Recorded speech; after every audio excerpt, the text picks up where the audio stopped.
بسم الله الرحمن الرحیم. دا د 22مې سپارې 5م درس دی او د فاطر سوره چې 15مه سوره ده 10 آیت نه تر 15 آیت ورسره ولوله. اعوذ بالله من الشیطان الرجیم. هو یبور مفهوم دی هغه هلاک دی. فرات مفهوم دی ډیر خوږ. سائغ مفهوم دی خوندورې. من قطمیر مفهوم دی له نرۍ پردې د زړي. وللحرور او نه ګرم باد مفهوم دی چې او نه ګرم باد. جوددن مفهوم دی لیاری دی. وحمر او سری. وغرابیب سود وغرابیب سود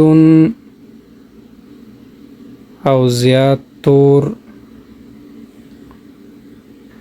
مفهوم دی چې او زیاد تور. احلنا رای وستلو. لغوب لغوب مفهوم دی ستړتیا. نو که غواړئ چې دا درسونه تاسو تعقیب کړئ په انټرنیټ کې او زده کړئ نو طریقې تاسو ته ښیم چې څه رقم کولی شئ چې غونډ درسونه تاسو د اول نه اخره پورې تعقیب کړئ. د ټولو نه مخکې باید اول یوټیوب خلاص کړئ، که موبایلي ټابلیټي یا کمپیوټري. دغسې یو تاسو ته به دغسې سرچ بار د یوټیوب ظاهر شي نو دې ځای کې به تاسو دغه قسمت کې ولیکئ چې 2 ټي وي فاصله به ورکئ ټي وي. نو بیا به سرچ کړئ 2 ټي وي چې ولیکل سرچ نه بعد دغه تاسو ګورئ زه به تاسو ته رقم دا به تاسو سلیکټ کړئ. دا به تاسو اوکې کړئ. صحیح ده. دا هم چې اوکې که 2 ټي وي چینل تاسو ته خلاص شو. نو مهمترین بخش چې دی دغه دی سبسکرایب.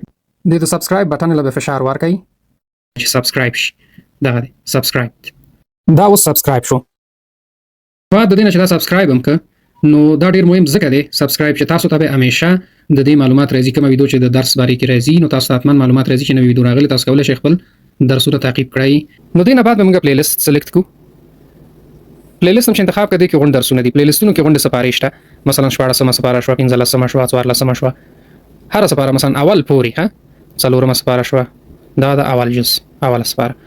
نو په طور مثال مثلا 11مه سپاره به زه انتخاب کړم. اوس دې کې چې دي دا درسونه دي. مثلا هر درس چې تاسو پکاري مثلا دویم درس دی. مثال دا دویم درس دی. اعوذ بالله من الشیطان الرجیم. دا د 11مه سپارې دویم درس دی او د سورۃ التوبه چې 9.